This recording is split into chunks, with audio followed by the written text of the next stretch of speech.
Um, Okay. Professor Subbarao, Yes, sir. Dr. Media, Dr. sir. Nilima, Dr. Puran, Dr. Rajkumar. I think Dr. Sampath is also there, Yes, she's also. and Radhakrishna and all my colleagues at BISR. It's my pleasure to welcome you all to this fifth edition of the course. Birla Institute of Scientific Research is organizing this course for the last 5 years or so, and this is under the scheme uh, Design Innovation Center, which was created as a spoke of Rajasthan University of Rajasthan hub. And oh yeah, Ravi, hi, welcome. So this program was started about 5 years back in the year 2021 when we are in the full swing of COVID. So we started this as an online course, and and it has been very successful. And I mean, we are all thankful to the support that we have received from the Center for Converging Technologies at uh, Rajasthan, University of Rajasthan. It is being represented by Dr. Nilma Gupta, who has been associated with us right from designing this course, right from the beginning, when we have submitted this proposal to the Ministry of Human Resource Development. And nowadays, it is called as Ministry of Higher Education. So when we are designing this course, I remember that we have taken the input from many people to give overall view of computer-aided drug design. And during that time, probably ChatGPT was not very popular. And probably, I remember in our first edition of our course, there was only one lecture on NLP, natural language processing. And the LLM, that what we call today, the ChatGPT kind of LLMs were not popular, were not there, were unheard. But 3 years later, we had seen the need to teach the students some basics about the computer programming. So we have included those courses, so those portions of it into the thing. So this course has been evolving based on the needs of the present day. And this time, I'm sure many of the people who are going to teach uh, the, the course content will at some point of time will introduce the LLMs, how to use the LLMs into the drug design process. See, when we say this is a computer-aided drug design, without computer, you cannot have any artificial intelligence. So it is a natural sequence that we have computer, and now with computer, we are using the artificial intelligence. However, I would like to caution the new students, don't get carried away by the AI agents and focus on the basics, because this is a program which we are trying to give you the most important basics of the computer-aided drug design. So focus more on that, and without a good grinding, you will not be able to ask the right question to the artificial intelligence agent. Suppose if you ask a very generalized question, you will get a very generalized answer from the ChatGPT. So even to ask a good question, your basics have to be very good. Then only you will get the full benefit of these LLMs. By all means, please do use LLMs, ChatGPT, or whatever is your preference, it is Gemini or Perplexity AI, or even there are some specific LLMs which are for the chemical molecule design. So there are certain LLMs which are there, which we normally call as the agentic AI. So use all of them, and but at the same time, don't forget the basics. So if you do not have any doubt We are always, all our faculty are available on email, and probably you can put your questions on the chat box or on the email. If the answer is not given right in the at the same time, we will definitely get back to you through our either WhatsApp channel or the email channel. And then, okay, is it not clear? My voice is clear? Yeah. Okay. So, with this, we have a great faculty. A few of the faculty members have joined, and for us, the strongest pillar is Professor N. Subbarao, and he's from JNU, and he has been supporting us right from the first edition. Uh, and uh, and I'm sure that uh, he will be very, very happy to answer any of your doubts, not only in his topic, but also anything related to computer data design, because he is the practitioner of drug design. So I take this opportunity to welcome you all again, and I hope that you will have next 5 to 6 months very fruitful weekends.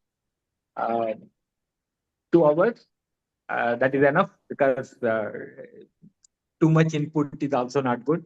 So 2 घंटे का बहुत बढ़िया है ये, and it has been very successful that we have seen, and you will take all the benefit from this.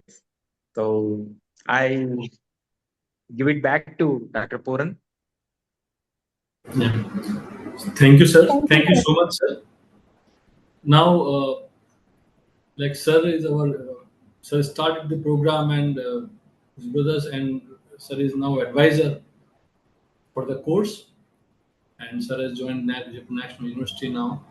Now, thank you, sir, for nice comments, and again, course equally belongs to you, and जो आपने करा आज वो बहुत ऊंचाइयों पर है.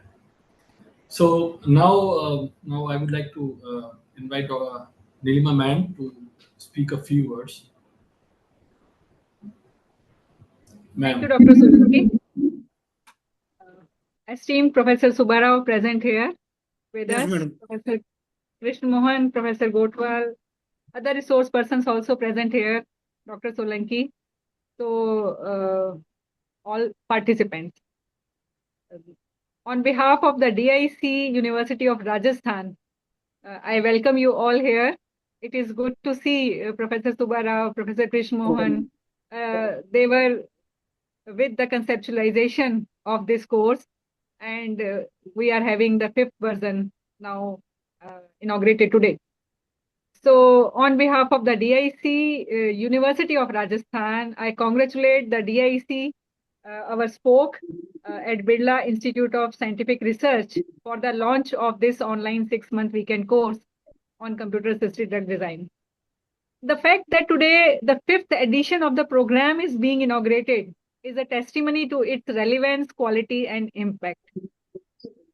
Over the past 4 editions, this course has attracted enthusiastic participation from across the country. And in this edition itself, Dr. Solanki was telling that a very large number of applications were there, and they had to be screened for giving opportunity to the participants to attend this weekend course. We know the computer-assisted drug design is no longer a specialized niche. It is now a mainstream approach deriving faster, more cost-efficient, and rational drug discovery. So this course, which was designed 5 years back, and with time it has evolved more, structurally, and more expertise of the resource person has been added to it. And as Professor Krishna Mohan described, that with time how the latest things have been incorporated. The course continues to provide conceptual clarity on molecular modeling, docking, simulation, then hands-on exposure to widely used computational tools, coverage of structure-based and ligand-based design strategies, insight to AI and machine learning applications in drug discovery, and above all, the case studies demonstrating the real world impact.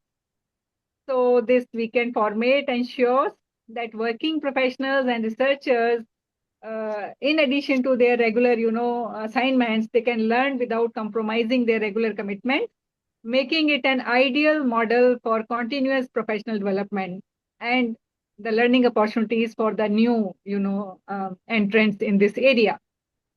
It has been witnessed that an encouraging transformation, researchers, young faculty members, and industry professionals, they have been able to apply the knowledge and skills gained here during the last, 4 years to advance their research projects, publications, and collaborations.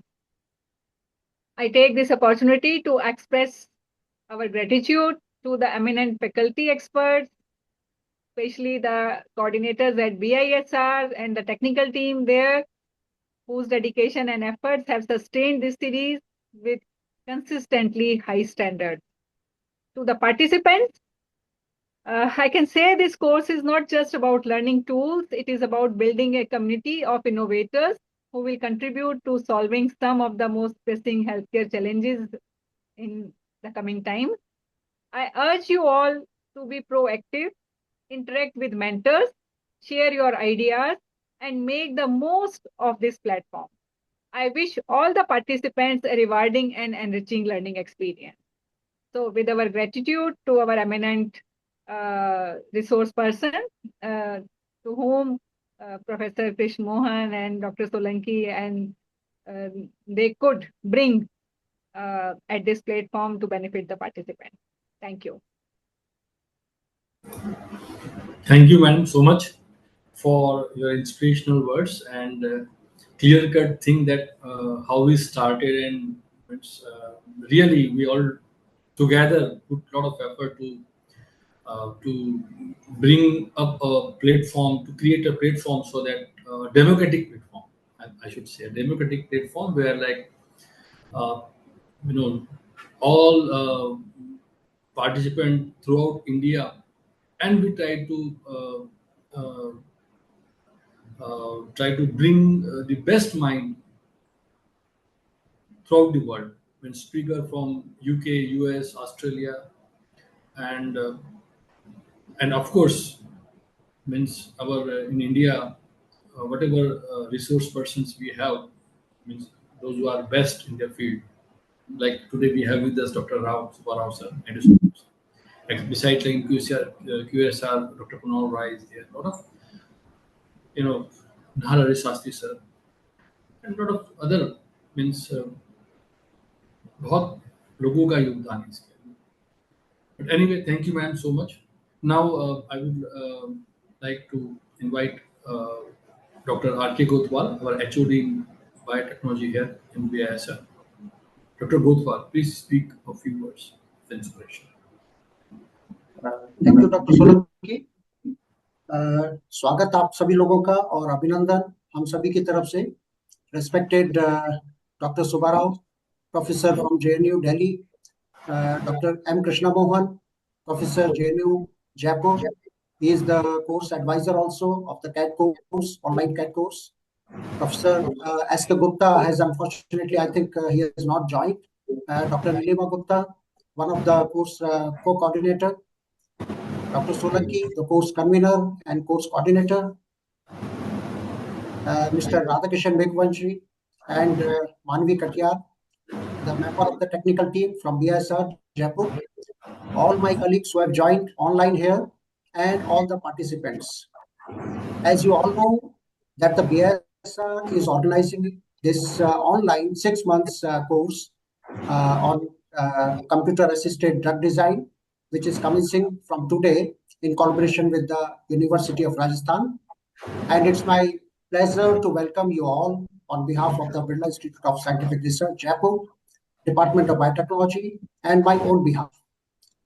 So as most of the speakers, they have shared their ideas that this program will going to be cover all your basics and advanced computational methods, various different techniques. They will going to be involved here. They will also going to be discussed here.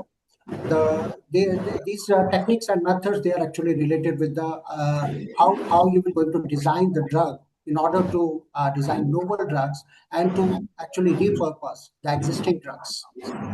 So, a lot of excellent deliverables you will get from the eminent speakers, including your basic things to your different databases. Your pharmacology part also will going to be covered. The clinical trials, discovery process, drug discovery process will also going to be covered here. How to design a drug in silico and what are the different approaches that also will going to be discussed here. Different drug targets, lead identification, optimization, molecular modeling, and lots of other things also will going to be discussed here, which most of the speakers has already been told about this. So a new thing that will also going to be included this time for the first time in this particular CADD course is the role of AI and ML. How this these two important things will going to help in designing and taking the new molecules out of this. So that means in the coming few good time, you will have a good time and you will going to get a wonderful learning platform there. Only thing is you will have to be very, very keen and you will have to be very, very regular and you will have to be very interactive with your all speakers so that you can get the best stuff out of that. So at the end, I again wish you all the best and I hope to have a great time ahead. Thank you. Thank you very much. Thank you. Thank you, Dr. Gotwal. So now I would like to give a brief introduction about the course, that what the course is and how we are going to take this course in coming uh, in the coming 6 months, means from September to the March. And as you know, like right now, I can see that only 56 participants, means around 50 participants are there. So let me tell you that when you log in and log out, it is recorded inside the computer. So I request all the participants, as Dr. Gotwal also mentioned, that they should be very regular, and it is a mandatory requirement that 75% attendance should be there. At least 75% attendance should be there, and you have to complete the assignments. So the research scholars will give you the email ID. You can submit to Radhakishan and your assignment, and then we will evaluate your assignment. But important thing is that, like, the availability means you have to be available at least on video whenever called.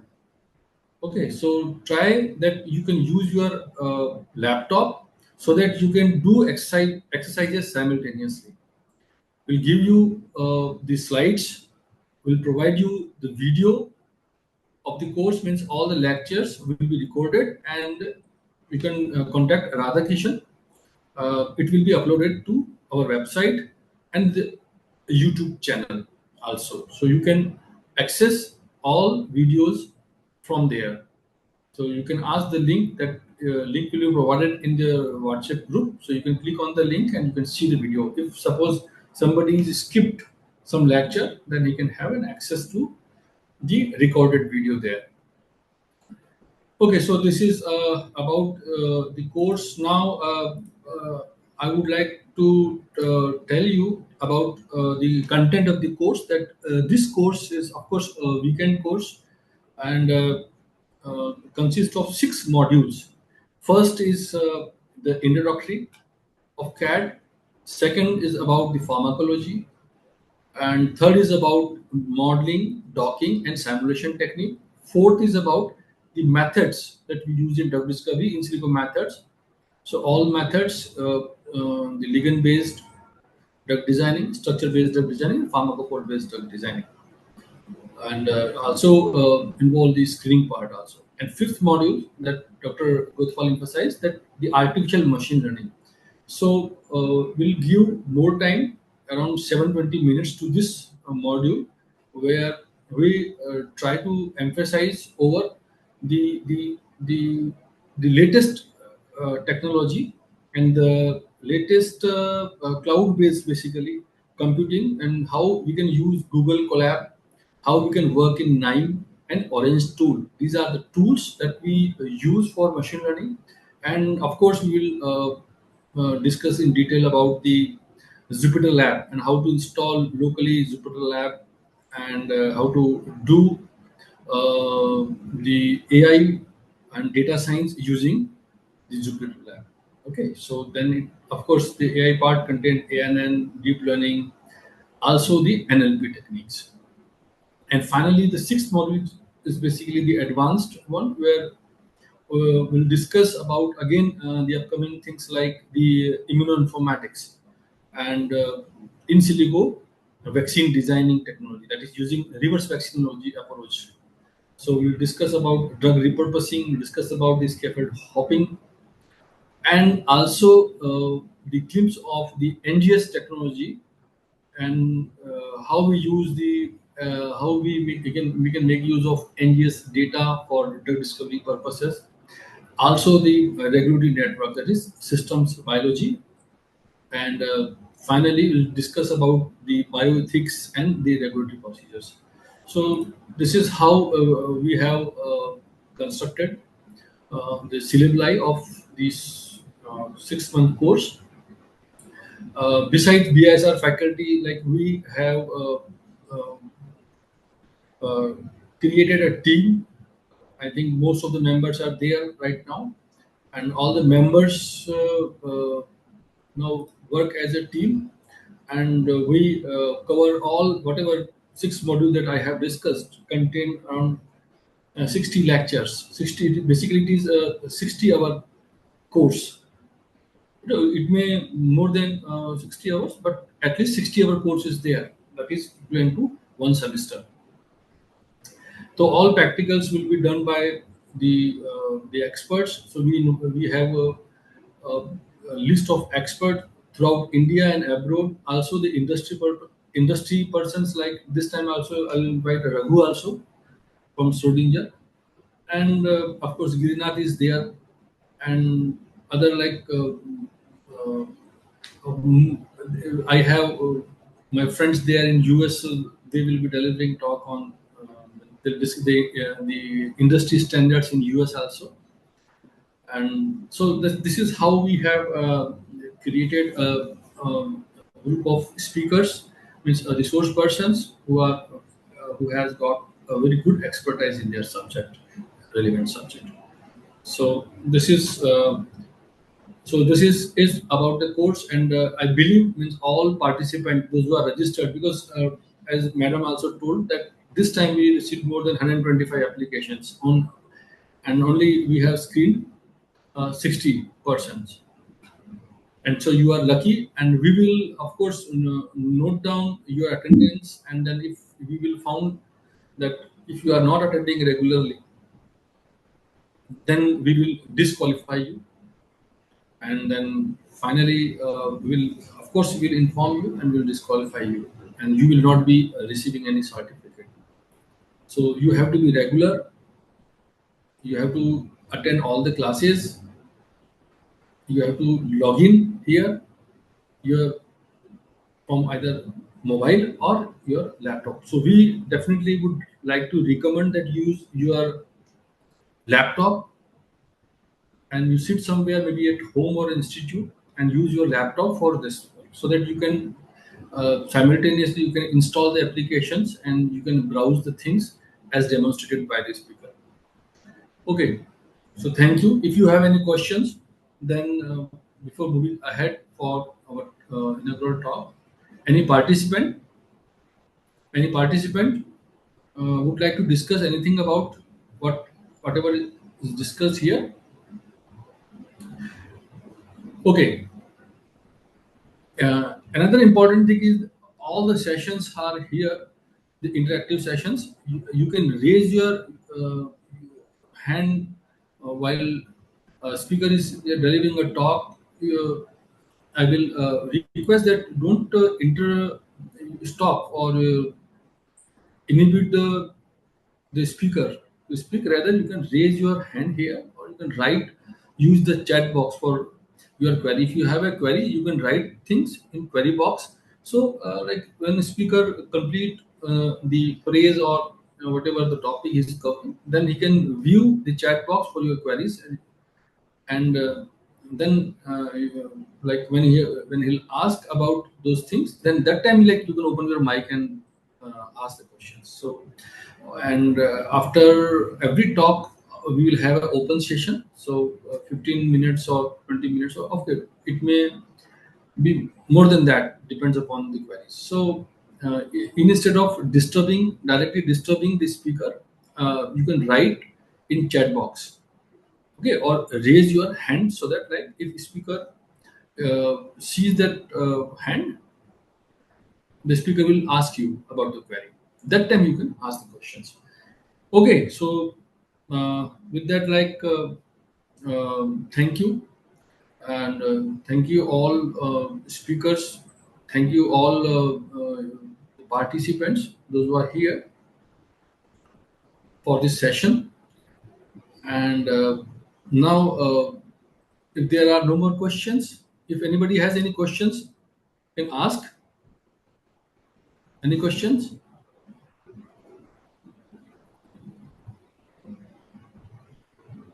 Okay, so if there are no more questions, then we would like to move on our inaugural lecture by Professor Subbarao.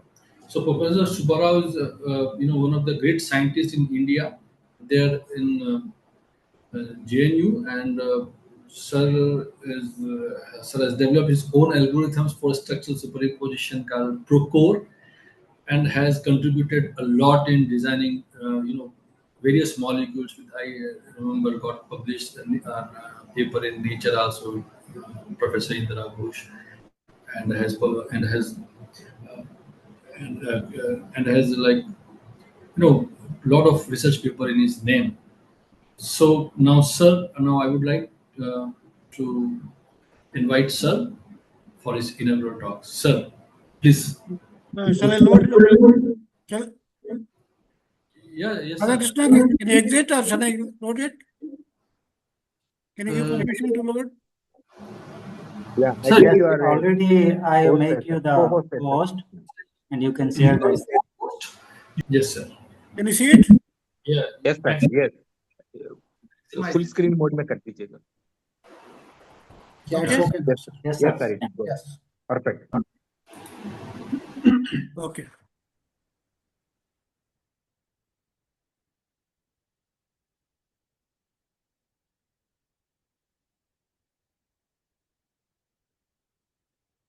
Okay, today what I'm going to do is just I'll give you a brief introduction regarding the drug designing. Then I'll talk about mainly on structure-based drug designing, which I've been working for many years in my particularly antimicrobial agents and cancer agents designing. Today, initially I'll give you a few slides, very introductory slides for almost half an hour. Then I'll talk about some work which I've been doing it later. If all of you know, all of you have used PubMed. Similarly, there is a website called Medline Plus, where you can give any disease and you can find out all the medicines that you use for that particular disease, what are the mechanism of action of those molecules which are used for treating the patients having certain disease. And it covers varieties of health topics, drugs and supplements, and it also covers medical encyclopedia and all. So it's one of the best sites for literature of medicines and different diseases and kind of medicines that doctors prescribe. Another site is called Health Finder. It's also developed by Department of Health and Human Services. Again, it gives you diseases, conditions, injuries, and each alphabetical order. Again, you can go to disease and then find out what are the symptoms, diagnostics, or signs, whatever the disease, and then what kind of treatments are there for each kind of a disease and having certain symptoms and signs. And then after diagnosis, people will get the treatment from the doctors, what kind of medicine that they prescribe. Are there any side effects each medicine? That kind of information you can find from the Health Finder. Again, also you can also find the dietary guidelines, what kind of vitamins and other energy products people one can take. These are the things. You can also take online checkups, appointments, and through this thing, and varieties of health news and covers. And this is a drug database. Will be available to online. This is one of the best organization, one is called US Food and Drug Administration, FDA, which approves all the molecules undergoing clinical trials. And they've got almost 80,000 molecules which are listed in the Orange Book here. Each molecule are generic drugs as well as patent drugs, and each molecule different formulations. Everything is listed here. Again, MedWatch, any molecule after using certain time, they got a side effects, then they'll report it so that that molecule can be withdrawn approval. There are many molecules which are being withdrawn this thing, and that way it gives a catalog of FDA approved drugs and biological therapeutic products like and monoclonal antibodies, protein products like insulin and all the information is given in the from the FDR Center for Drug Evaluation and the research site from the FDA. Coming back to the drug designing, before doing any protein products isolation, proteins are isolated, purified, and crystallized when the structures are not available. People have been identifying molecules which are useful for certain diseases without knowing the mechanism of action of those molecules, without knowing the target. That's what we call it traditional drug designing. Certain people have got certain diseases. There are folk medicines, extracts. There are varieties of concoctions and all. Many extracts are all used, mineral extracts and plant extracts and all. And then they find out certain uses of certain plant products usage. Then they find out which is the molecule which is very effective to that particular disease. And then they isolate characterize all the molecules in that extract, and each molecule they try it separately, having certain quantity, and try it and find out which is more effective to getting the treatment very effectively. This is what we call it hit and trial method. It's called random. Very expensive to isolate all the molecules and characterize particular molecule and test each molecule and find out which is more effective molecule for curing the disease. And it's very time consuming, and success rate is very low. Last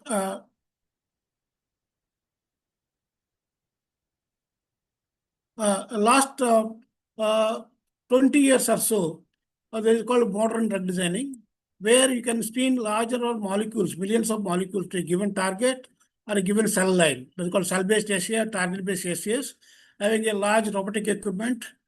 This kind of high throughput screening can be done by only big pharma companies or public-private funded by organizations like NIH funding to different institutes like and then they try to deposit those active molecules to a given target or given cell line, like our pathogens, and find out effective, very efficient molecules that their cells, whether pathogens is killing the pathogens or not allowing the growth of the pathogens, or cell lines like cancer, or whether cancer cells are killed or cells growth is inhibited, tumor growth is not expanded. That kind of things can be done by the high throughput screening. If a particular target is known, if protein structure, protein is isolated, then you can do what you call a target-based SAs, using again a large number of compounds tested to a given target, and then find out inhibition constant, which is the most effective molecule that bind very with high binding ability to a given target. This is very fast and automatic, but it's very expensive because hundreds of millions of compounds have been tested to given a few molecules which are with high affinity binding compounds. Each compound costs you $50 to $100. We are screening millions of compounds to a given target or given cell line. You have to spend the hundreds of millions of dollars to get a few active compounds, what you call lead compounds. And however, this success rate is very, very high. Immediately can find out few active molecules or leads or bioactive molecule, what we call. Generally, we don't use all the varieties of compounds. They use only diversity of chemical compounds. We got all molecules similar to each other. They find out one representative molecule for a given set of molecules, and then they use diverse set of molecules which are synthesized by combinatorial chemistry, parallel synthesis and all. And they use, and one compound is active, then they find out, they synthesize many molecules around that, and then they test it again. That way they improve the activity of the molecule by lead optimization, whatever you call. All the molecules which are done in high throughput screening, they deposit in the chem bank. And from chem bank, they go to PubChem bioassay database. PubChem is a chemical database. PubChem bioassay is the database where the molecules are tested and they identify certain molecule is active to certain target, certain cell line.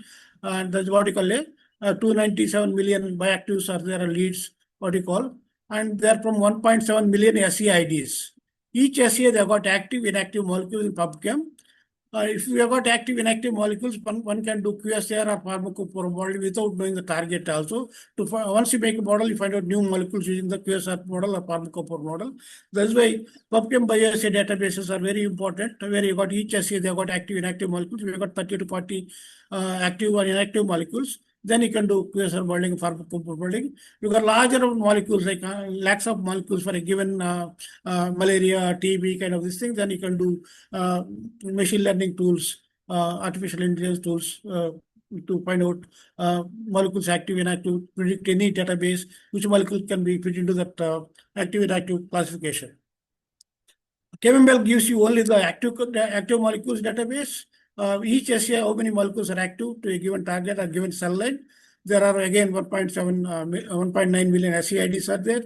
For 17,800 drug targets, people have identified the active compounds to target-based SEAs, and 2.88 million active compounds are identified. Unique active compounds are identified, 24 billion molecules are having different kinds of activity. Some of the molecules are retrieved from the publications, around 90,000 publications. This kind of resource is very, very useful for the last 20 years. This is one of the best resource. One can use it because you got a lead, you can lead optimization. If you can improve the molecules which are already known to a given cell cancer, then find out better molecules than the known lead molecule, synthesizing around that. That kind of work can be done by the this kind of resource.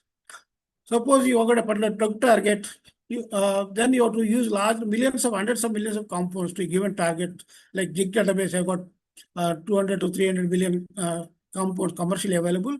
Drug-like molecule, lead-like molecule, hundreds of millions of 2D touch, 3D conversion molecules, all are listed in JIG database, one of the best large database in the chemical database. Similarly, PubChem database has got these 37 million structure IDs, 120 million compound IDs. And again, they got around listed around not 10,000, 17,000 drug targets, 1 million CIDs. For each target, they got active compounds identified. This is what we call a chemical database, which are widely used for screening. However, when you talk about structure-based designing, computer designing, that is structure-based designing, not ligand-based designing, there you need a particular protein if it's a therapeutic target. Then you need to know the 3D structure and find out the binding sites. Then you screen millions of compounds to a given target, find out better molecules that bind to with high affinity, large directional interaction to a given target. Then scoring it and all. Then you find the molecules are bind to a given target, and the molecules can be procured and then do target-based assay or cell-based assays.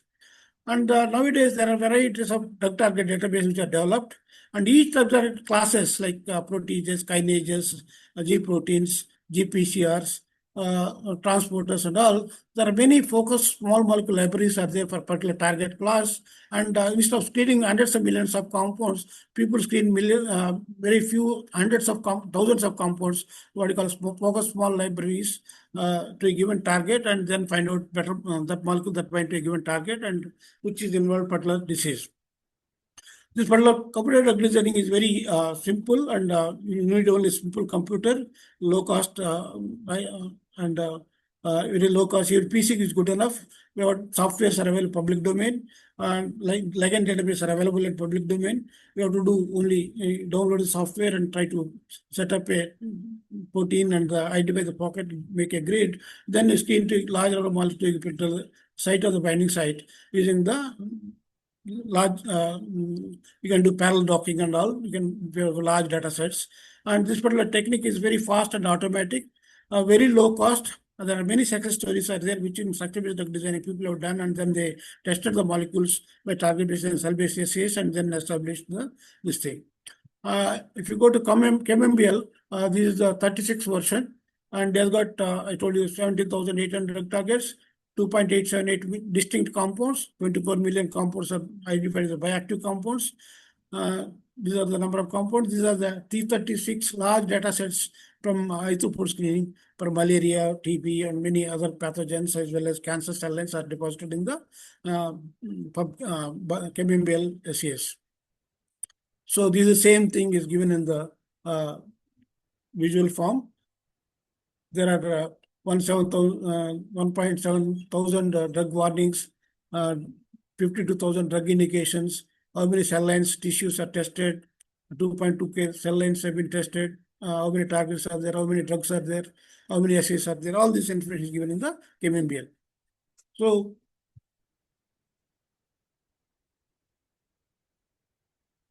if you know any therapeutic target in a given disease, then you can do high-throughput screening or in silico screening, identify some molecules and test those molecules in cell line or target. Then you identify lead. Then you since there are many molecules around that and lead optimization, and then you can scale it up or not.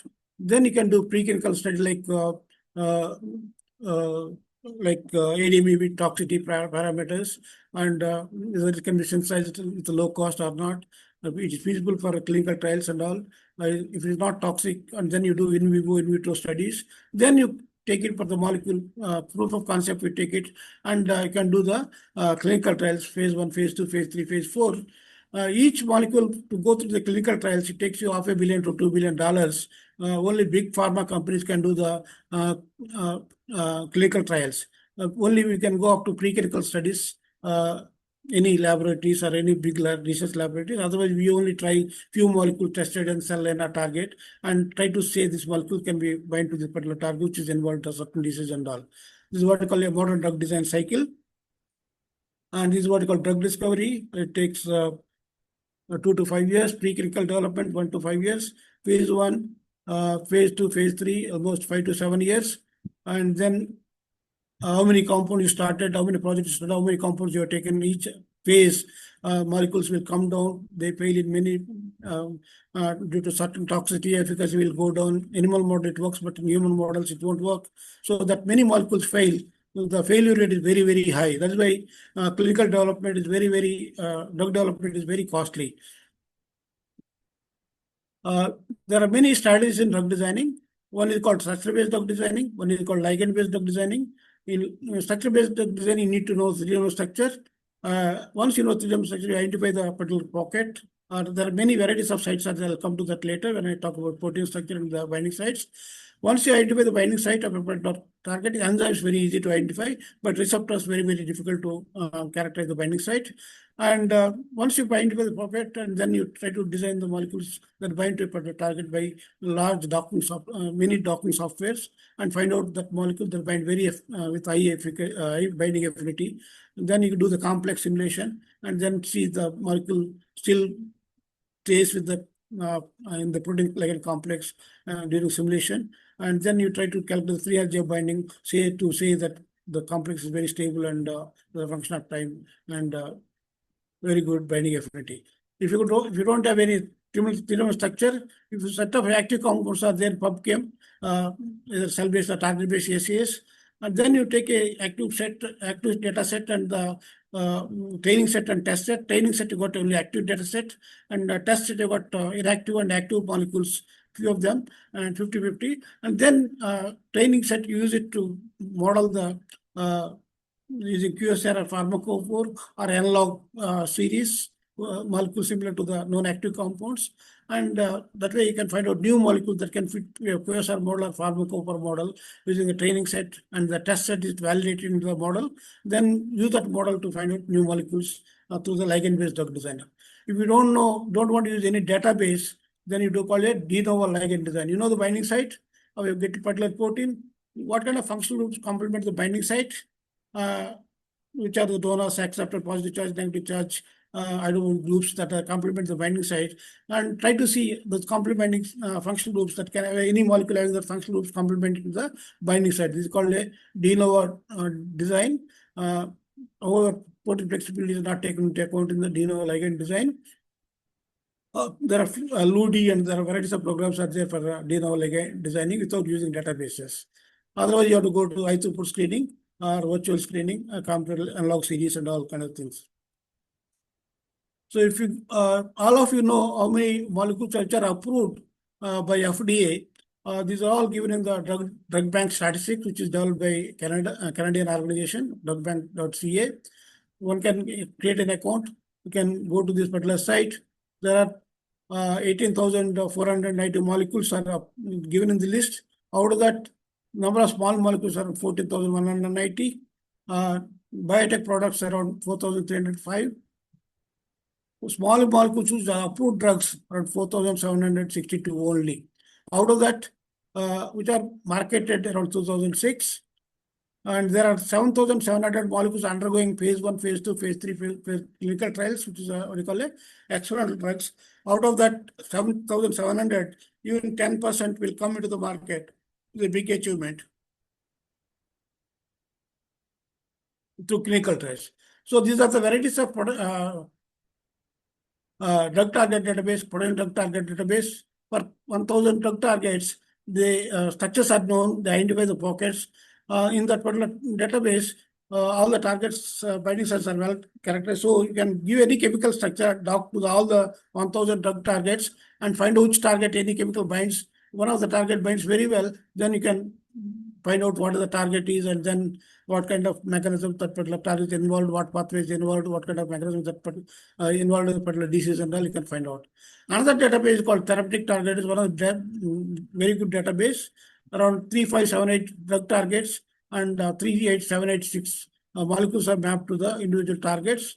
In the therapeutic targets, again, approved drugs, clinical drugs, bioactive compounds are mapped to the individual targets are listed in the therapeutic target database. Drug bank, I already told about you previously, and there is a super target and metadata database, open access therapeutic drug database.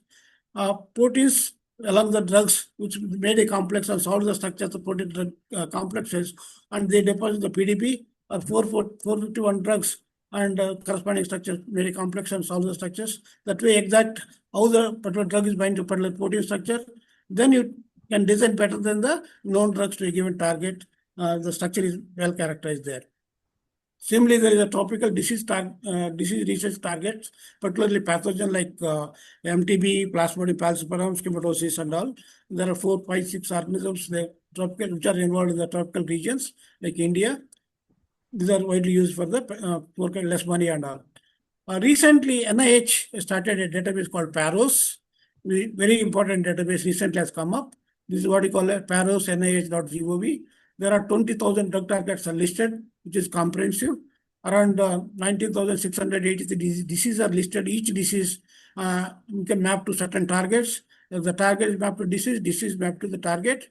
And for each target, how many active compounds are among the ligands which are known active compounds or approved drugs or clinical drugs are listed mapped to the individual disease as well as target. So this database coming in big way.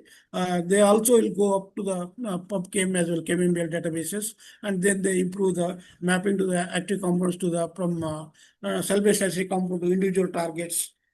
When you do cell-based assays, you don't know the mechanism of action of the molecule. Unless you know the mechanism of action of any molecule to a given target, if you don't know the target, mechanism of action is not known, then you won't be taken, nobody will take it for drug development. That's why there are many molecules in the ChemMBL. There are many cell-based assays, very few target-based assay compounds. So that's why for large number of cell-based compounds, then you have to map to the individual targets in a given disease or in pathogen. So that's why it's very important. I'll come to that in big way later on. So this is another database called International Union Pharmacology Database. Malaria pharmacology database is available here for all the malaria varieties of drug target class, GPCR, voltage gated channels, nuclear hormone receptors, GPCRs, then all the enzymes. They are all listed the targets here, and each target they give you this.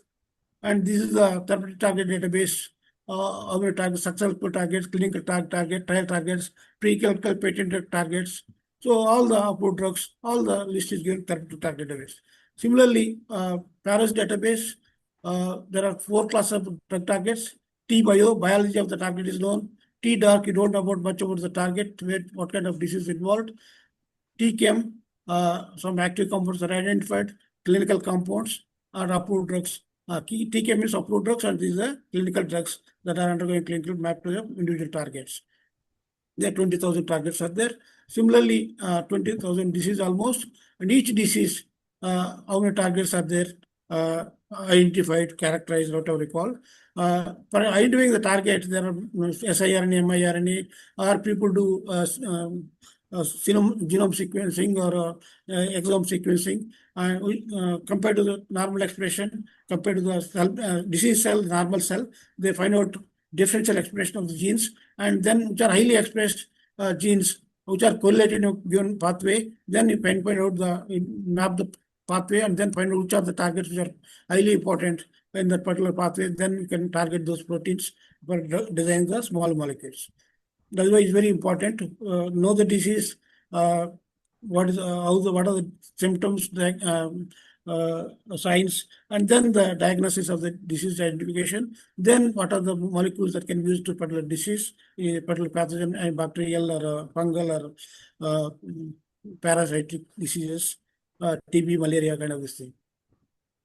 So these are the varieties of molecules which are already known active compound to individual drug targets. How many of them got IC50 or Ki values, or EC50, KD values? All the potencies of the molecules are listed for each molecule and what kind of target they give it to that. For any protein, if you put a drug target, only 2 lakh molecules are solved by exocrystallography or electron microscopy and other NMR techniques. 50% are redundant structures in the PDB. So only 1 lakh structures are available in the PDB. Nowadays, recently, using the artificial neural network deep learning methods, 3 scientists, David Baker and 2 other scientists, they made a database, these 2 people and David Baker, they got a Nobel Prize for this year, medical this thing, and they for making the AlphaFold database for solving many structures, almost 220 million 200 million protein structures have been solved. Model structures are there, and out of that 1 million structures are what we call computational structure models are incorporated in the PDB database. Again, within the database, this thing they use the what we call neural network and machine learning. They use the evolver and transformer, and they try to use all the techniques to find out, given a sequence, they try to predict the model. Except membrane proteins, most of the cytosol proteins, mostly they are reasonably predicted very well. However, sometimes if large protein, then you have to do large scale simulation as well. So to get the lowest energy confirmation, stable confirmation. Otherwise, most of the structures are reasonably predicted very well.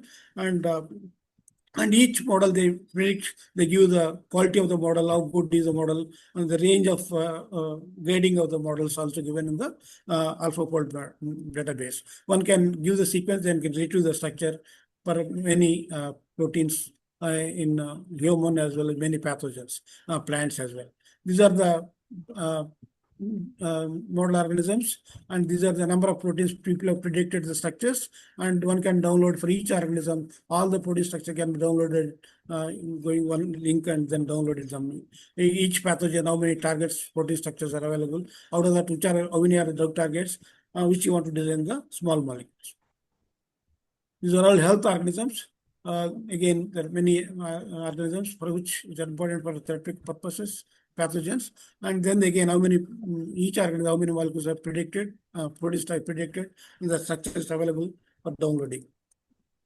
For any given structure, it is a dimer of phosphorylase, glycosyl phosphorylase protein. There are varieties of sites are there. This is a catalytic site, this is inhibitor sites, this is a glycosyl storage site, AMP allosteric site, new allosteric sites. For a given protein, there can be many regulation sites, which we don't know very well. But binding site like enzymatic binding sites, catalytic sites are very important. We know catalytic residues, very easy to identify the binding sites. So that way, for identifying all the binding sites and each one, which one you are trying to target on a given protein, very important. There are varieties of programs are available. These are all active site identification program on a given protein. CASP is widely used program, Lick Site Pocket Finder, and these are the three widely used programs. That many other programs are available in the. I'll come to that links of those sites.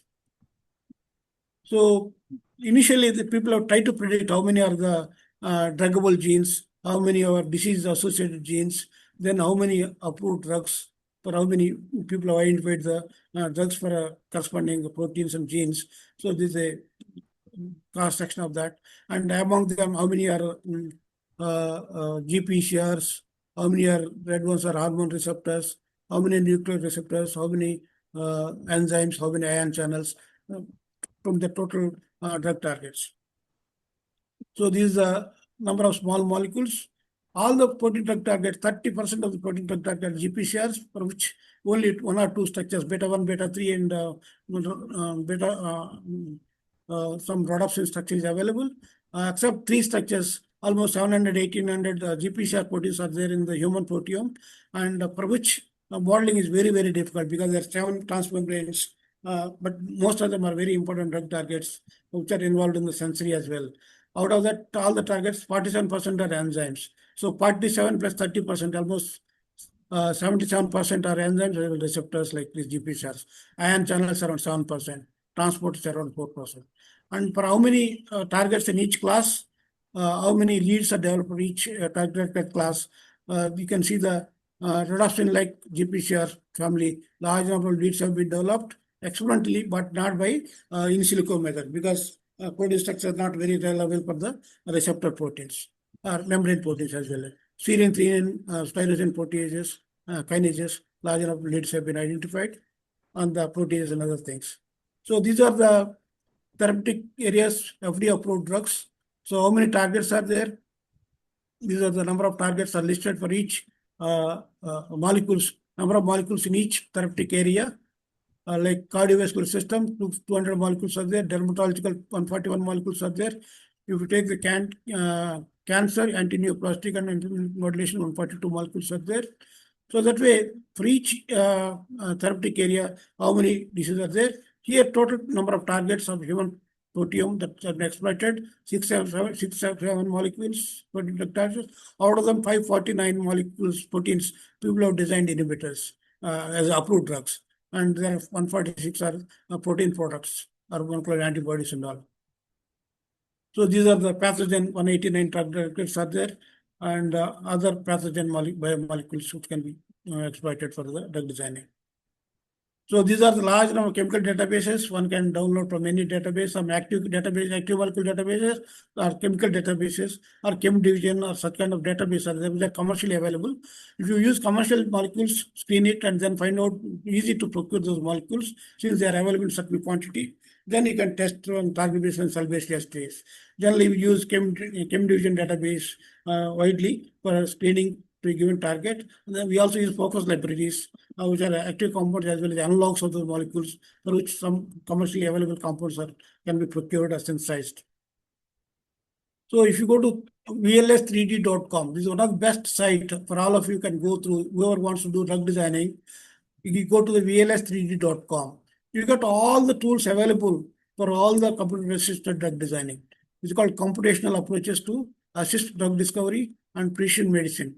So thousands of tools are there, thousands of databases are there, thousands of programs are available online, online programs, downloadable programs, commercially available programs where you have to pay the license and get the software. All are listed. I mean, this particular website, no program is, all the programs are listed which are available commercially. All the databases are listed which are important for drug designing. All the programs for ADBT prediction and all. So this is one of the important database called vls3d.com. So again, now AI-powered virtual screening is called artificial intelligence. Is becoming very, very important nowadays. We got large data set which molecules take it up for screening, which molecules to avoid, what you call scaffolds classification, framework classification. You take representative molecule, screen it, if molecule is binding to a given target, then find out molecule similar to that in a large data set and dock it to that target, or test the active compounds to lead compound.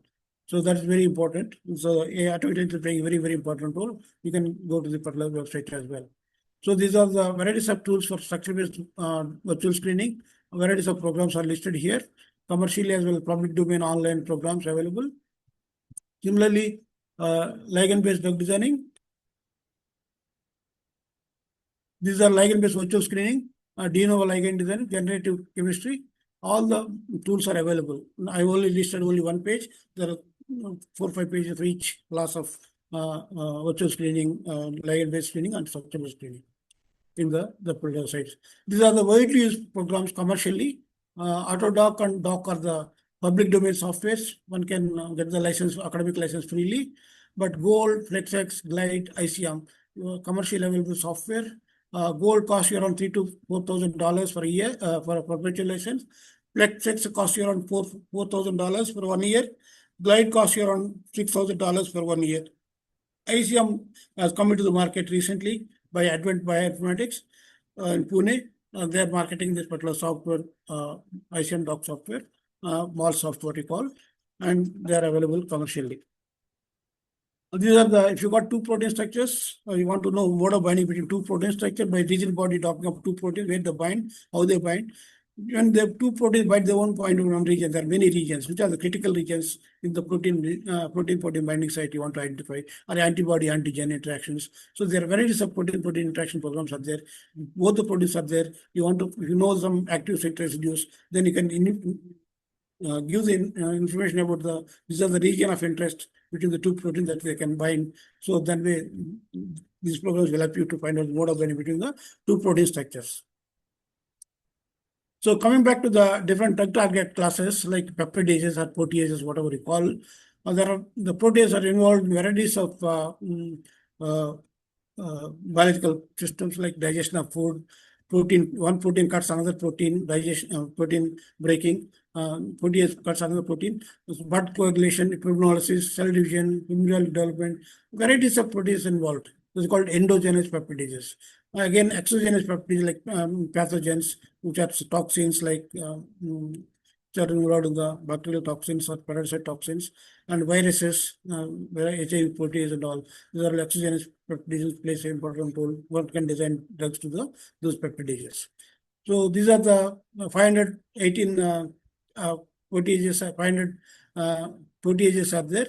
Again, there are many subfamilies like serine proteases, aspartyl proteases, threonine proteases,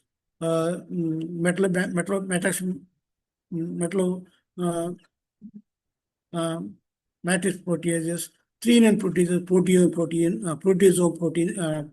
proteases, serine proteases. So there are 2% of genes codes for the human proteases, and here gives you what kind of pathology and what kind of protease involved, and where molecules have been designed to the particular associated protein or particular disease. Just to give an example. Similarly, there are varieties of drug targets are there like growth factors. Growth factor binds to growth factor receptors, cytokine bind receptors, hormone receptors. So there are varieties of effectors like adenine cyclase, phospholipids. Inside there are many proteins activated due to phosphorylation, dephosphorylation, intracellular receptor, this thing, and then after there are many receptor assays, effect assays have been developed, second base assays. So these people can do experiments, and one can design a molecule to a growth factor binding receptor like receptor kinase receptor, or GPCRs, or receptor phosphatases, or cytosol threonine proteases, and then one can design inhibitors to be involved in varieties of diseases.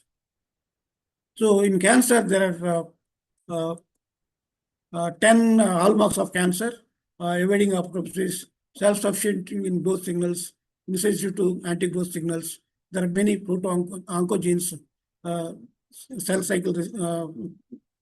In cell cycle, there are many proteins involved, tumor suppressed proteins, invasion and metastasis proteins involved in the invasion metaprocess, tissue invasion metastasis, sustained angiogenesis. Whenever some like VEGF bind to EGFR, then they allow you tumor to produce large blood vessels. Then they procure large enough nutrients to the blood, to those blood vessels in the tumor. Tumor goes much faster than the neighboring tissues. That's why you have to stop the angiogenesis. So there are many VEGFR receptors or receptor kinases have been designed inhibitors to that and try to stop the angiogenesis.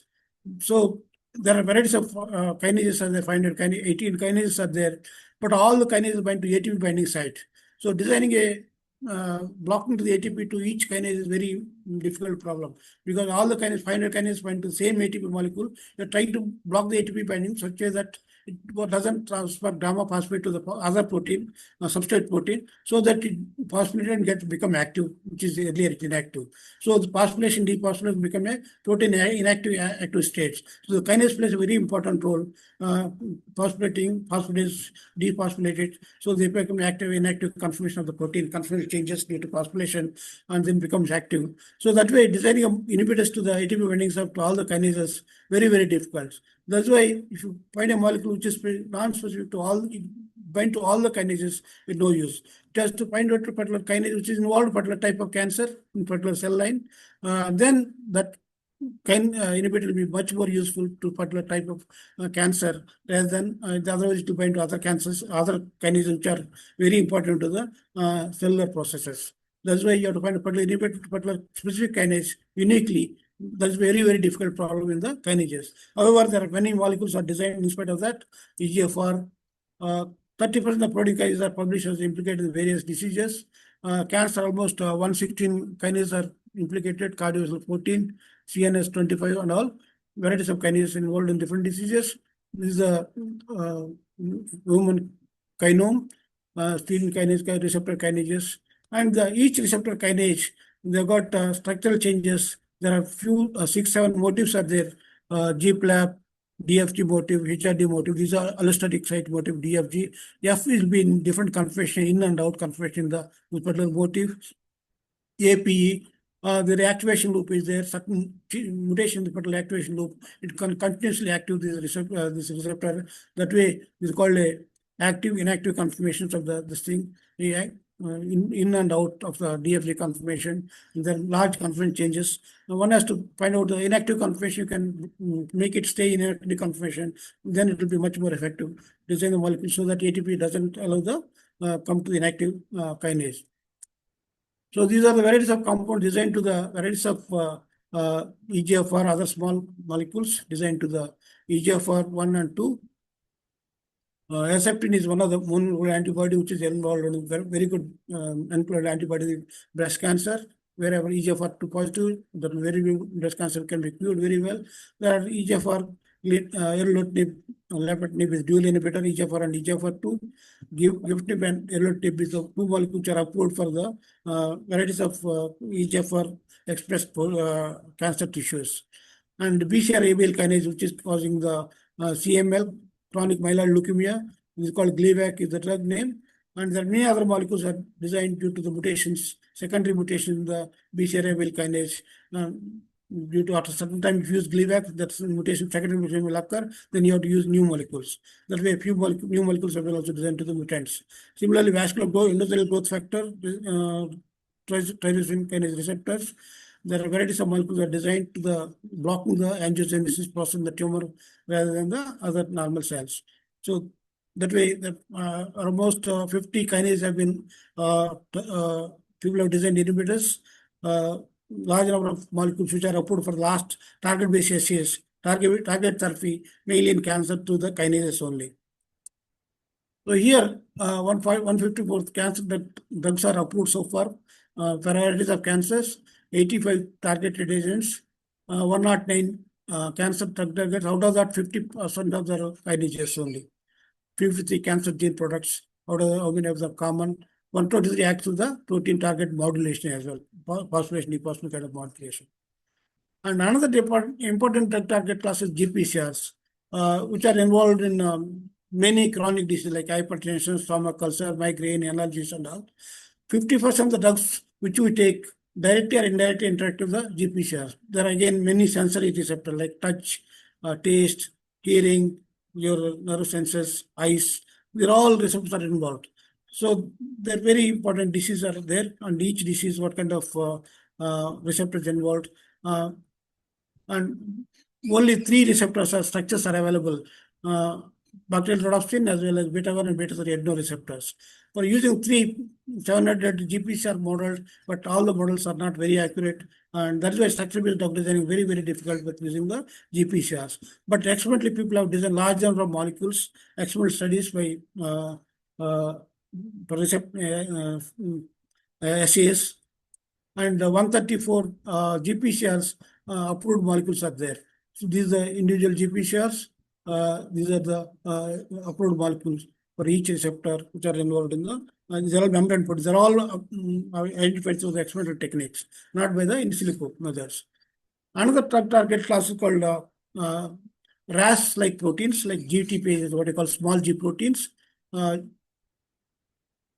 GPCRs are mainly trimeric G proteins, whereas RAS, ROR, RAB, ARF, and RAN. RAN is the only nuclear transport protein where mRNA coming in.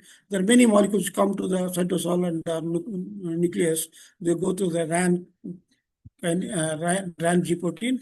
G protein nothing but it binds GTP and transfer whenever energy is needed. GTP converted to GDP, phosphate is released, energy is released. So whenever gap is binding to GTP will be converted to GDP and phosphate is released, energy is released for any vesicle transport, signal transduction, or nuclear cytoplasmic transport and all. So the GTP binding is very important, but GTP binds in a picomolar concentration. In lowest concentration, picomolar level also it binds very strongly to the G proteins, whereas kinases, ATP binds very micromolar concentrations. That's why it's very, very difficult to remove GTP and design inhibit to GDP binding site. So there are varieties of other sites people have been trying to the GD proteins. Very few molecules are approved, 1 or 2 molecules are approved for the very important drug targets of small G proteins. There are very important many cellular processes, very important cellular processes. And these are the varieties of proteins for which structure is available, HRAS, KRAS, and NRAS, which are important. Again, RAB, RHO, there are very few proteins that have evolved, and there are varieties of switches are there where the large conformation changes, the active to inactive conformation. GAP binds it and GTP convert to GDP into the G protein, phosphate release. Whenever energy is needed in the body, G protein is the plays very important role. ATP is also, whenever glucose metabolizes, ATP is produced in large quantity, that's one, it goes to mitochondria, and mitochondria produces the GTP, ATP. So that way, wherever large biological process transport, active transport has to be there, and G protein plays a very important role. So large conforming changes across the certain motifs, they're called switch 1, switch 2, and again certain motifs are there, G1, G2, G3, G4, G5, and there are large conforming changes where they're occurring in the structure, and then they try to find out which is inactive form. And all these G proteins involved in to higher expression in the certain cells, they highly expressed, due to which cancer can be caused, or certain mutation causes the activity of these proteins, continuous activity. That's why varieties of cancers, almost 60 to 80% of the cancers involved in the G proteins. Very few G proteins. None of the other proteins, many G protein class invokes the RAF, MEK, ME to ERK, and the nucleus activated PA3, AKT, mTOR processes. Large enough inhibitors to all the other kinases, but not the RAS G proteins. So people are trying to design the small molecules to the KRAS, HRAS, and NRAS, particularly small G protein, like RAS-like proteins. And coming back to other targets, class is called membrane transporters, called ABC transporters, ATP binding transporter. Again, active transport, ABC transports to ATP and convert to ATP to ADP in the ATP transporter. Then again, this plays a very important role. When you take a drug, sometimes before acting on the particular drug target, the ABC transporter takes the drug out again, efflux pump, through efflux pumps. So that's why it becomes drug resistance. because before acting on the target itself, it's taken out. So that's why we have to give inhibitor to the ATP transporter so that that molecule which is intended to for the target will be acting on the target rather than the flushing out. Again, there are many cellular transporters like small molecules, hydrophobic molecules can come through the membrane, but charged molecules, solute molecules cannot come from inside to outside, outside to inside. So there are varieties of transporters are there. 315 transporters have been identified in human genome. They are very important drug targets. ADME properties are very important. Absorption and disposition. So solute transport plays very, very important role. Again, neurotransmitters also get transmitted from outside to inside and all. So these are the intestines, varieties of transporters which absorb small molecules, glucose transporters and all. From intestines, whatever you take food, you will get absorbed to the different transporters from intestine to the blood and circulated to the other cells. So these are the large number of inhibitors, ABC transport inhibitors, and these are the diseases that are involved, or kind of cells those transporters expressed and all is given here. So now I finish by the very important drug target classes. Now I'll come to the what do you call it structure-based drug designing and for important antibacterial and all.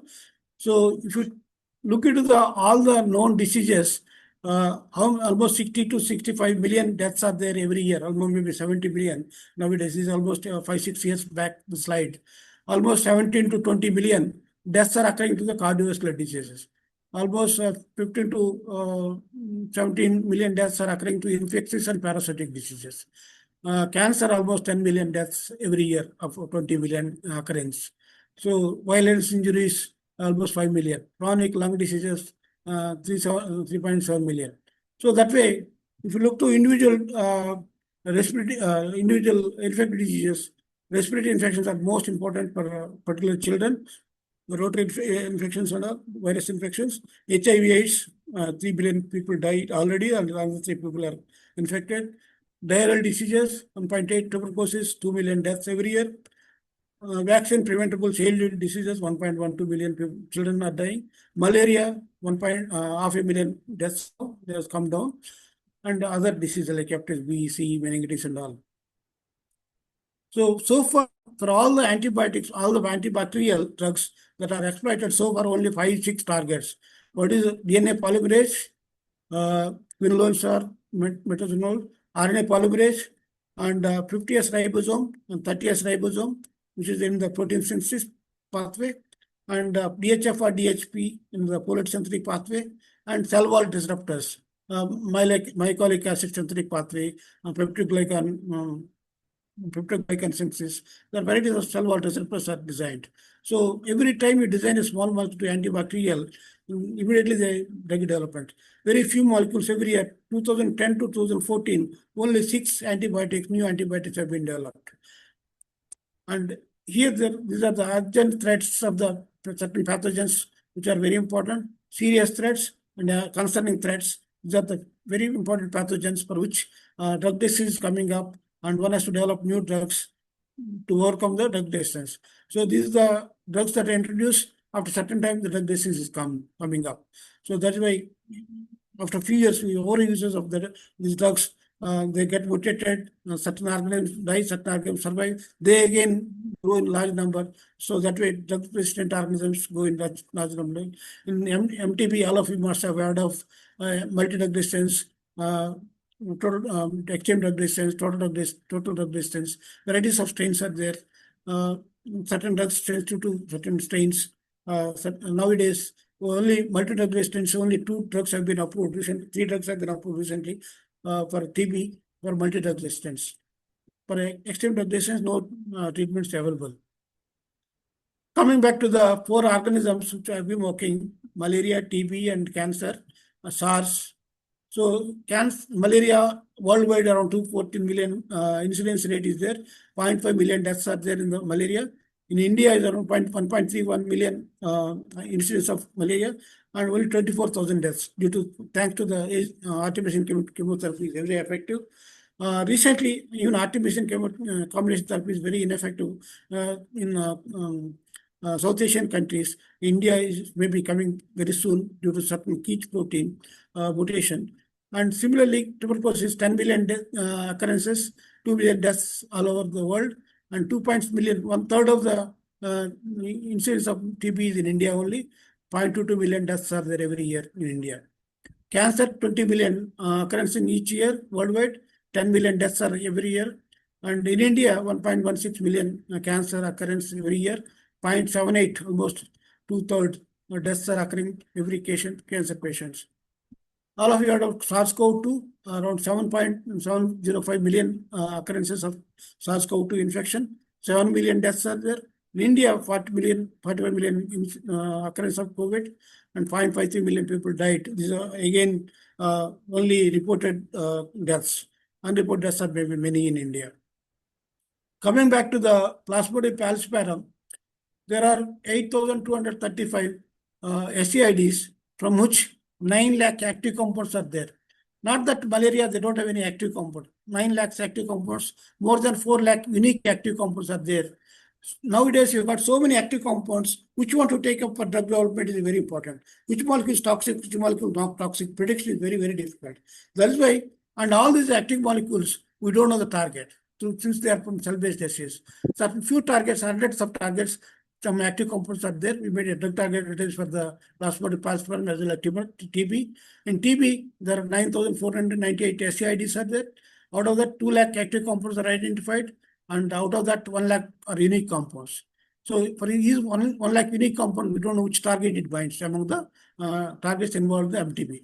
So we also made a drug target for MTB, and we are trying to map these active compounds to individual targets and try to publish the papers so that we understand the mechanism of action and mode of binding. Similarly, cancer, cell-based SES, 65,000 SES have been done, and out of that, 35,000 unique bioactives are identified. Same active compound, it works in varieties of cancers, varieties of cells. So millions of SES active compounds are identified, but the unique compounds only 35,000 unique active compounds for the varieties of cancers. So what we are trying to do is we take the active compounds and try to make a drug target that are known drug targets and screen to the active compound individual target which is involved for the type of cancer or for the type of TB strains or malaria strains, and then mapping those active compounds, trying to publish it to papers. So this is a malaria. I won't go in detail. These are known drugs which are being used. These are artificial combination therapy, widely used drugs. I'll give you all the slides. These are some of the drugs that are being developed recently using Medicines for Malaria Venture, MMV.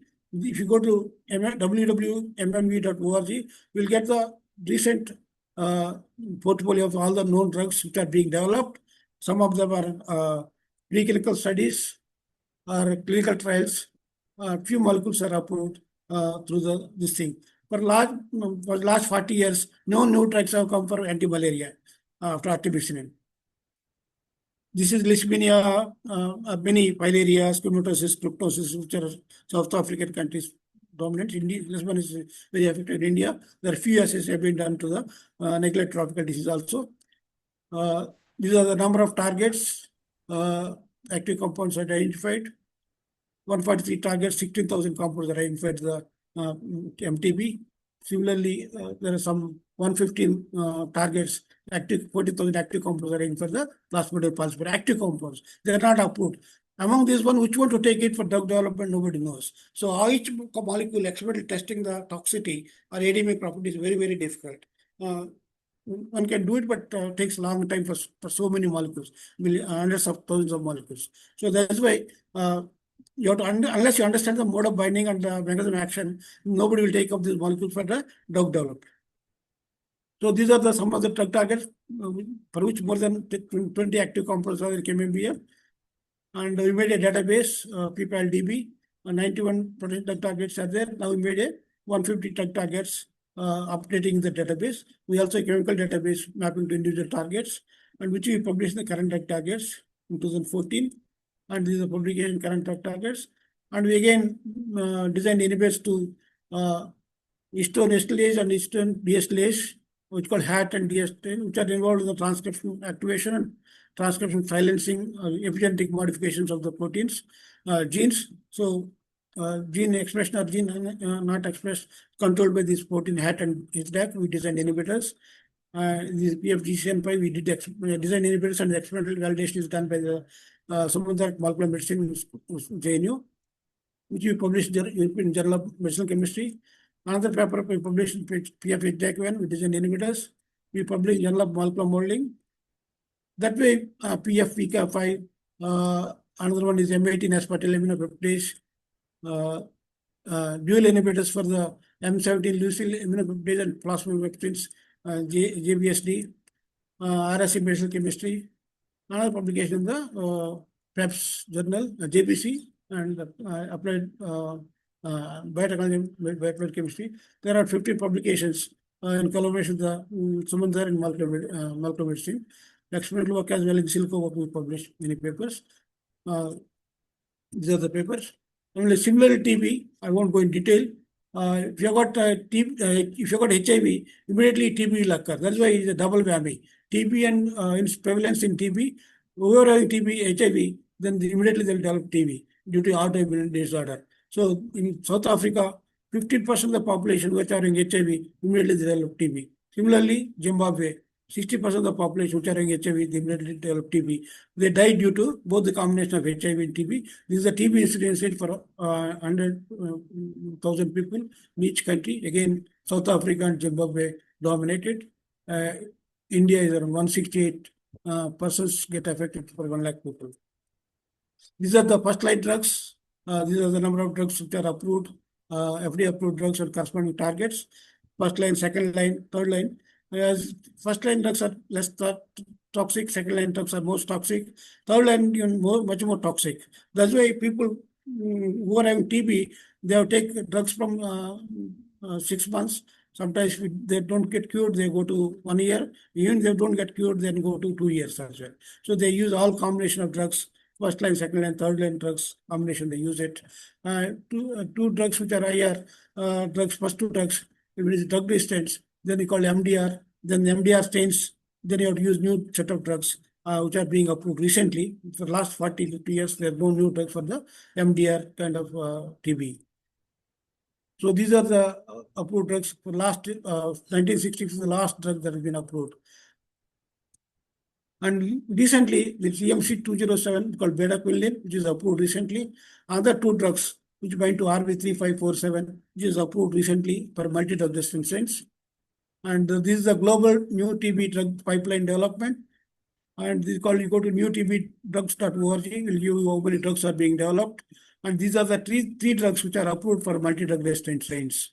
And these are the drugs which are undergoing early stage development, phase 1, phase 2 trial. Some of them may get approved or may not get approved due to toxicities and all. So we made a database of 178 targets. All 2 lakh molecules which are there in the KMBL, we are docking those molecules to each target for which structure is available in PDB or AlphaFold, and trying to, particularly non-membrane proteins, we are able to design identify the mechanism of action of those molecules to mapping to the individual targets. These are some of the targets for which active compounds are identified. DNA polymerase 3 alpha subunit we designed inhibitors and published in PAS 1. Again, there's a whenever mycolic acid is involved in the peptide glycan synthesis, which is involved in cell wall. So if you inhibit all these enzymes, more enzymes, more A, B, C, D, and all, then one can block the mycolic synthesis, cell wall synthesis, so that TB doesn't grow. So when TB doesn't grow, it is in dormant stage. There is what you call latent TB. Latent TB, there is no drugs available. So if you can design the inhibitors for this enzymes, mycolic acid synthesis pathway, then we are trying to find multi-targeting molecules for the series of mycolic acid and enzymes, and trying to block the synthesis of cell wall. And these are the molecules we identified which bind to different targets simultaneously, and we published in the JBSD. Another paper we published in the again JBSD. This is again another paper in the scaffold classification antimicrobial compound that bind to more enzymes. This is another enzyme which is involved in the latent TB, which doesn't grow. But when your immunity goes down, then latent TB becomes active TB. That's where all our immune system is controlling the TB growth. So that's why we are able to don't feel the TB infection. If your immunity goes down, automatically TB infection becomes active. Then this particular enzyme plays an important role in the latent TB. We designed inhibitors. Again, we published in the JPST paper. That way, we have published many papers, around 15 to 20 papers in the malaria, helicobacteria, and the large number of enzymes, antibacterials, Antibacterial, Leishmania, Acinetobacteria, varieties of enzymes of this antibacterial enzymes. We designed inhibitors and published varieties of papers. These are the varieties of papers we published for the antiviral drugs using the analog proteins of dengue virus, hepatitis C virus, chikungunya virus, Marburg viruses, and SARS-2 COVID protein receptor binding domain of COVID spike protein and bind to AC2, which is taking the virus into the human cells. So that we try to block the inhibitors by the RBD blocking the ACE2 binding inhibitors. And we publish paper in the JPSD. And varieties of publications are there. Almost 7-8 papers are published for SARS-CoV-2 during the last 21 to 22, 23. One of my PhD students published 7 papers during the COVID time. And the varieties of cancer publications, there are varieties of drug targets of cancer, mostly kinases. We designed inhibitors. We got 5 crore project from the JNU through Prana Prasad scope, principal investigator and a few other investigators. We are one of the number in the team. So we published large number of papers in the cancer, almost 15 papers for anti-cancer agents. These are the RAS proteins, KRAS proteins, which we designed inhibitors. BRAF protein. Then the KRAS proteins, we designed inhibitors and experimental validation of the KRAS mutants and KRAS native. And we published papers in varieties of journals. FMC, JBST, and another one is in feature medicinal chemistry, in KRAS proteins. Feature medicinal chemistry, another one in silico pharmacology, molecular movement. 3 papers were published into the KRAS proteins, which is very difficult to publish in this KRAS G proteins. So with that, I'll stop. And I acknowledge my collaborators, Indra Ghosh, earlier for malaria drug target database and chemical database. Sumant sir for all the publications of MTB. Aparna Diksh for one of the drug target and DNA polymerase. These are the PhD students, some project students who worked on that. We got very good funding from Center of Excellence in Bioinformatics, Bioinformatics Infrastructure Facility from almost 35 years. Minister of Communication and Information Technology Malaria Project, where we got database of malaria database, and there are many publications have been published. With that, I'll stop. You got any queries, please go ahead. Hello?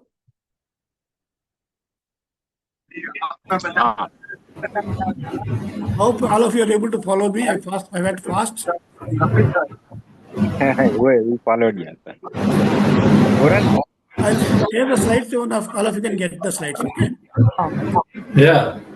Thank you so much, sir. So, आपकी आवाज साफ थी, बीच में थोड़ा बहुत disturbance, बीच में थोड़ा बहुत डिस्टर्बेंस था, बट ओवरऑल I'm sorry. नहीं वो शायद कनेक्टिविटी की वजह से. I'll share the slides so that they can make out if they can't. Right. So आप stop sharing कर दें. Sometimes I swallow my